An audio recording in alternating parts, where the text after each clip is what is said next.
I'm Bonnie. Standing in my childhood kitchen, I'm surrounded by an eerie silence. The atmosphere is thick with unspoken words and long-held tensions. Just a moment ago, my long-lost sister, Iris, and her lawyer were here, challenging my father's will. Iris, who vanished from our lives 6 years ago without a trace, had the nerve to show up on the day of our father's memorial gathering. She stood on the porch, dressed in a sleek black pantsuit, with a lawyer in a crisp navy suit by her side. The lawyer, Mr. Thompson, carried a leather briefcase that seemed to hold the weight of their audacious claim. I opened the door, and the air in the room grew cold. Iris scanned the house full of our father's friends and neighbors, and without a hint of shame, she blurted out, "I'm contesting the will. Dad left me nothing, and this house should be mine too." It was as if a storm had suddenly hit. Murmurs filled the room, and I could feel the doubt creeping into some people's eyes. But I knew my father had foreseen this day. Let me take you back 6 years. Our family was different then. My parents, Walter and Emily, were still full of life. Dad was a builder. He built our house with his own hands and took great pride in it. Mom was a warm-hearted schoolteacher, and our home was always filled with laughter and the smell of her freshly baked pies. Iris and I had always been different. I was the one who stayed close to home, while Iris was the adventurous one. She moved to the big city, chasing her dreams of a high-flying career. One evening, she came back with a folder in her hand. Inside was the market value of our house, with a large sum of money circled in red ink. "I need this money," she pleaded. "I've lost my job and I'm in debt. Sell the house and we can split the money." Dad, a man of principles, firmly refused. "This house is our family's home, Iris. It's not for sale." Iris's face turned cold. "It's just bricks and mortar. You're all so attached to this old place." Mom reached out to her, but Iris pulled away. "If you won't help me, then I have nothing to say to you anymore."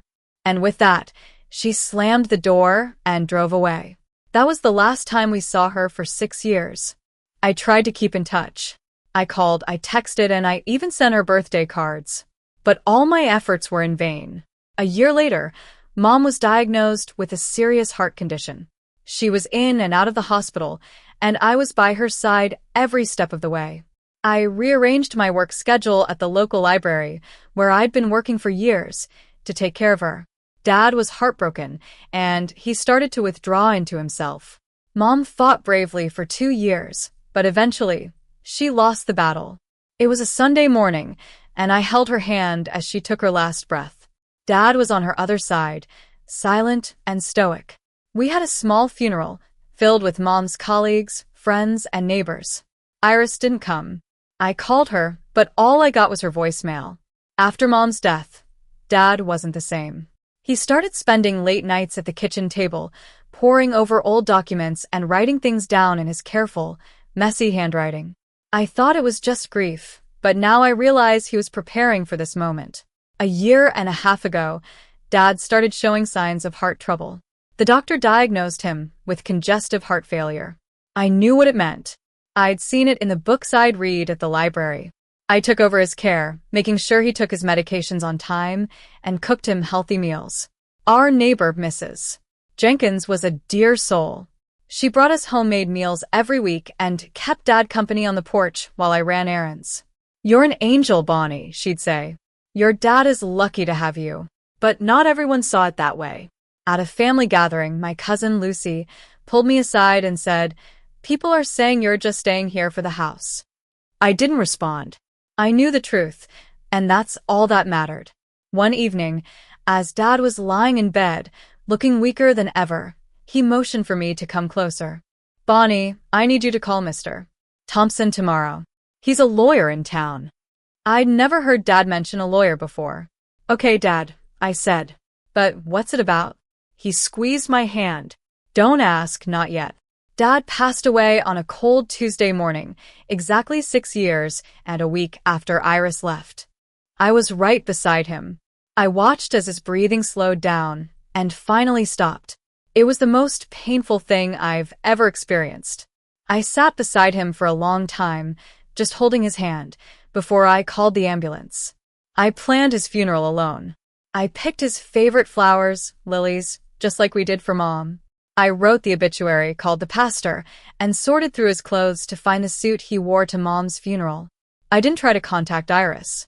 She'd made her choice all those years ago, and I wasn't going to set myself up for more disappointment. After the funeral, I went to Mr. Thompson's office. The room was filled with old bookshelves and a large desk. He opened a file and said, "Your father left the house and all its associated property to you, full ownership, no conditions. And Iris, she receives a symbolic bequest of $1. I was shocked. "Why?" I asked. "Mr. Thompson explained, "Your father wanted to make it clear that it was an intentional decision. He knew Iris might come back one day." He then handed me a sealed envelope. "Your father told me to give this to you only if Iris contests the will." I took the envelope and put it in a kitchen drawer next to Mom's old recipe books. I didn't open it. I knew I'd need it when the time came. 2 weeks later, the trouble started. I started getting messages from relatives. "Iris is saying all sorts of things on social media," they said. I logged onto Facebook and saw her posts. She painted a picture of a family that had abandoned her and a father who had cut her out for no reason. People were leaving comments, sympathizing with her, not knowing the real story. I was angry, but I held my tongue. My father had just passed away, and I wasn't going to turn his death into a public fight. Then, a few days ago, I got a call from Mr. Thompson. He said, "Iris is hiring a lawyer to contest the will. They're claiming undue influence." I wasn't afraid. I knew Dad made his decision with a clear mind. And now, here we are in the kitchen. Iris and Mr. Thompson are sitting across from me, and Mrs. Jenkins. Mr. Thompson lays a file on the table. "My client believes that the will doesn't reflect your father's true wishes," he says. "She thinks that you had undue influence over him in his final days." Iris leans forward. "Dad would never have cut me out like this. You were with him all the time, Bonnie. You must have pressured him." Mrs. Jenkins speaks up. "That's not true. Bonnie took care of your father with love and dedication. You were the one who left." Iris glares at Mrs. Jenkins. "This is none of your business." Mr. Thompson tries to calm things down. "We suggest mediation. Or, you could agree to a 50-50th split of the property value, $350,000 each. It's a fair solution." I look at Iris. "Before we talk about splitting anything, I have a question for you. In the last 10 years, how much money did Dad give you?" Iris's eyes widen. "What are you talking about? Dad never gave me anything." I stand up, walk to the counter, and pick up the envelope that Mr. Thompson gave me. I open it slowly and lay the contents on the table. 2 handwritten letters from Dad and several pages of bank transfer records. "These are the receipts of all the money Dad gave you over the years," I say. "Credit card debts, rent payments, loans. It adds up to $220,000. He loved you, Iris, and he always helped you when you were in trouble. But you never once said thank you, or even asked about him or Mom." Iris's face turns pale. She looks down at the papers, but says nothing. Mr. Thompson flips through the records, his expression growing serious. I continue. "Dad wrote in this letter that he loved both of us equally, but he felt that he had already given you your share. He left me the house because I was the one who stayed, who took care of him and Mom in their last days." The silence in the room is deafening. Iris sits there, motionless, her eyes fixed on the papers. Mr. Thompson finally closes his briefcase. "I think we have all the information we need," he says. Iris stands up, grabs her purse, and walks out of the door without a word. Mr. Thompson gives me a small nod and follows her. The door closes softly behind them. I sit down at the table, feeling a mix of sadness and relief. I know this isn't the end of the story, but at least for now, the truth is out. Dad's letter and the bank records had spoken for themselves. In the weeks that followed, Mr. Thompson called to tell me that Iris had withdrawn her claim. The house was legally mine. But the victory didn't feel as sweet as I thought it would. I missed Iris, and I hoped that one day she would understand that family is more important than money. I went back to my normal life at the library.